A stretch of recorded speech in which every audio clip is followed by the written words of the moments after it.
وَيَقُولُ الَّذِينَ كَفَرُوا لَوْلَا أُنزِلَ عَلَيْهِ آيَةٌ مِّن رَّبِّهِ قُلْ إِنَّ اللَّهَ يُضِلُّ مَن يَشَاءُ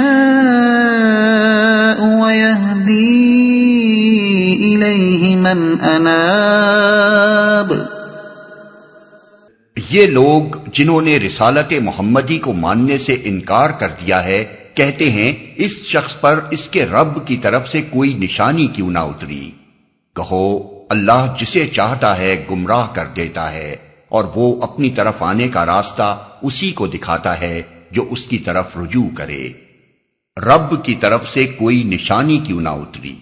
اس سے پہلے آیت 7 میں سوال کا جو جواب دیا جا چکا ہے اسے پیش نظر رکھا جائے۔ اب دوبارہ ان کے اسی اعتراض کو نقل کر کے ایک دوسرے طریقے سے اس کا جواب دیا جا رہا ہے۔ اور وہ اپنی طرف آنے کا راستہ اسی کو دکھاتا ہے جو اس کی طرف رجوع کرے، یعنی جو اللہ کی طرف خود رجوع نہیں کرتا اور اس سے روگردانی اختیار کرتا ہے اسے زبردستی راہ راست دکھانے کا طریقہ اللہ کے ہاں رائج نہیں ہے۔ وہ ایسے شخص کو انہی راستوں میں بھٹکنے کی توفیق دے دیتا ہے جن میں وہ خود بھٹکنا چاہتا ہے۔ وہی سارے اسباب جو کسی ہدایت طلب انسان کے لیے سبب ہدایت بنتے ہیں ایک ضلالت طلب انسان کے لیے سبب ضلالت بنا دیے جاتے ہیں۔ شمع روشن بھی اس کے سامنے آتی ہے تو راستہ دکھانے کے بجائے اس کی آنکھیں خیرہ ہی کرنے کا کام دیتی ہے۔ یہی مطلب ہے اللہ کے کسی شخص کو گمراہ کرنے کا۔ نشانی کے مطالبے کا یہ جواب اپنی بلاغت میں بے نظیر ہے۔ وہ کہتے تھے کہ کوئی نشانی دکھاؤ تو ہمیں تمہاری صداقت کا یقین آئے۔ جواب میں کہا گیا کہ نادانو، تمہیں راہ راست نہ ملنے کا اصل سبب نشانیوں کا فقدان نہیں ہے بلکہ تمہاری اپنی ہدایت طلبی کا فقدان ہے۔ نشانیاں تو ہر طرف بے حد و حساب پھیلی ہوئی ہیں مگر ان میں سے کوئی بھی تمہارے لیے نشان راہ نہیں بنتی کیونکہ تم خدا کے راستے پر جانے کے خواہش مند ہی نہیں ہو۔ اب اگر کوئی اور نشانی آئے تو وہ تمہارے لیے کیسے مفید ہو سکتی ہے؟ تم شکایت کرتے ہو کہ کوئی نشانی نہیں دکھائی گئی مگر جو خدا کی راہ کے طالب ہیں انہیں نشانیاں نظر آ رہی ہیں اور وہ انہیں دیکھ دیکھ کر راہ راست پا رہے ہیں۔ الذين آمنوا وتطمئن قلوبهم بذكر الله ألا بذكر الله تطمئن القلوب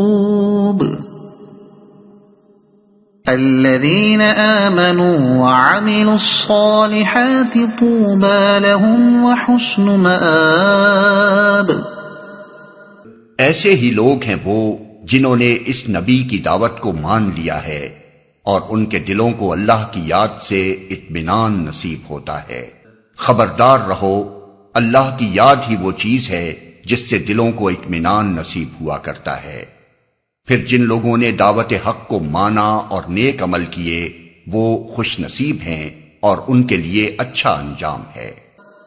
كذلك أرسلناك في أمة قد خلت من قبلها لتتلو عليهم الذي أوحينا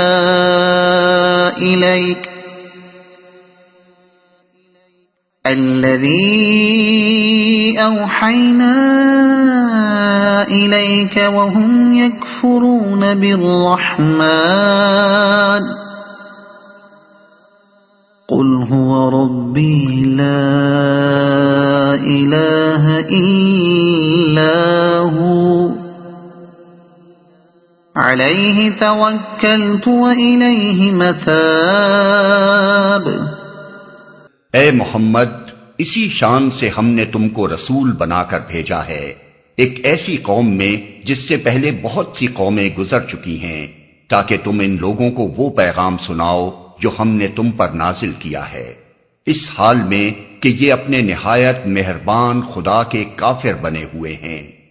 ان سے کہو کہ وہی میرا رب ہے، اس کے سوا کوئی معبود نہیں، اسی پر میں نے بھروسہ کیا اور وہی میرا ملجا و ماوا ہے۔ ہم نے تم کو رسول بنا کر بھیجا ہے، یعنی کسی ایسی نشانی کے بغیر جس کا یہ لوگ مطالبہ کرتے ہیں۔ یہ اپنے نہایت مہربان خدا کے کافر بنے ہوئے ہیں، یعنی اس کی بندگی سے منہ موڑے ہوئے ہیں، اس کی صفات اور اختیارات اور حقوق میں دوسروں کو اس کا شریک بنا رہے ہیں اور اس کی نعمتوں کے شکریہ دوسروں کو ادا کر رہے ہیں۔ وَلَوْ أَنَّ قُرْآنًا سُيِّرَتْ بِهِ الْجِبَالُ أَوْ قُطِّعَتْ بِهِ الْأَرْضُ أَوْ كُلِّمَ بِهِ الْمَوْتَى بَل لِّلَّهِ الْأَمْرُ جَمِيعًا أَفَلَمْ يَيْأَسِ الَّذِينَ آمَنُوا أَن لَّوْ يَشَاءُ اللَّهُ لَهَدَى النَّاسَ جَمِيعًا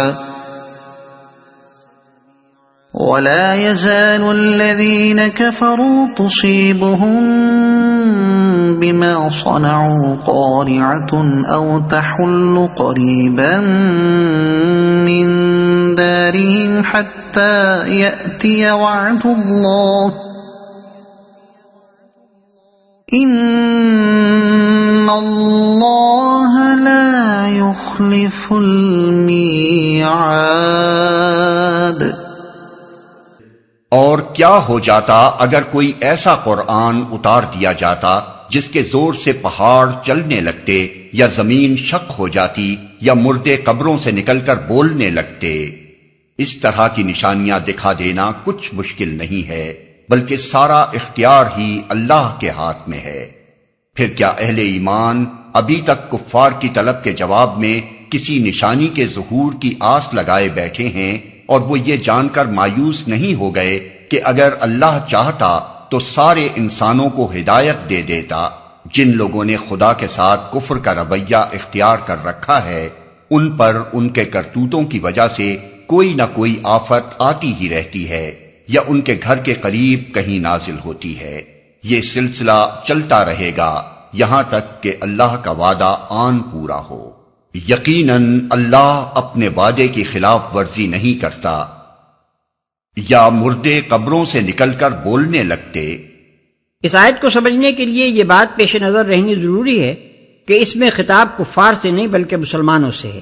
مسلمان جب کفار کی طرف سے بار بار نشانی کا مطالبہ سنتے تھے تو ان کے دلوں میں بے چینی پیدا ہوتی تھی کہ کاش ان لوگوں کو کوئی ایسی نشانی دکھا دی جاتی جس سے یہ لوگ قائل ہو جاتے۔ پھر جب وہ محسوس کرتے تھے کہ اس طرح کی کسی نشانی کے نہ آنے کی وجہ سے کفار کو نبی صلی اللہ علیہ وسلم کی رسالت کے متعلق لوگوں کے دلوں میں شبہات پھیلانے کا موقع مل رہا ہے تو ان کی یہ بے چینی اور بھی زیادہ بڑھ جاتی تھی۔ اس پر مسلمانوں سے فرمایا جا رہا ہے کہ اگر قرآن کی کسی صورت کے ساتھ ایسی اور ایسی نشانیاں یکایک دکھا دی جاتی تو کیا واقعی تم یہ سمجھتے ہو کہ یہ لوگ ایمان لے آتے؟ کیا تمہیں ان سے یہ خوشگمانی ہے کہ یہ قبول حق کے لیے بالکل تیار بیٹھے ہیں؟ صرف ایک نشانی کے ظہور کی کسر ہے۔ جن لوگوں کو قرآن کی تعلیم میں، کائنات کے آثار میں، نبی کی پاکیزہ زندگی میں، صحابہ کرام کے انقلاب حیات میں نور حق نظر نہ آیا، کیا تم سمجھتے ہو کہ وہ پہاڑوں کے چلنے اور زمین کے پھٹنے اور مردوں کے قبروں سے نکل آنے میں کوئی روشنی پالیں گے؟ سارا اختیار ہی اللہ کے ہاتھ میں ہے۔ یعنی نشانیوں کے نہ دکھانے کی اصل وجہ یہ نہیں ہے کہ اللہ تعالیٰ ان کے دکھانے پر قادر نہیں ہے، بلکہ اصل وجہ یہ ہے کہ ان طریقوں سے کام لینا اللہ کی مصلحت کے خلاف ہے۔ اس لیے کہ اصل مقصود تو ہدایت ہے، نہ کہ ایک نبی کی نبوت کو منوا لینا، اور ہدایت اس کے بغیر ممکن نہیں کہ لوگوں کی فکر و بصیرت کی اصلاح ہو۔ سارے انسانوں کو ہدایت دے دیتا، یعنی اگر سمجھ بوجھ کے بغیر محض ایک غیر شعوری ایمان مطلوب ہوتا تو اس کے لیے نشانیاں دکھانے کے تکلف کی کیا حاجت تھی؟ یہ کام تو اس طرح بھی ہو سکتا تھا کہ اللہ سارے انسانوں کو مومن ہی پیدا کر دیتا۔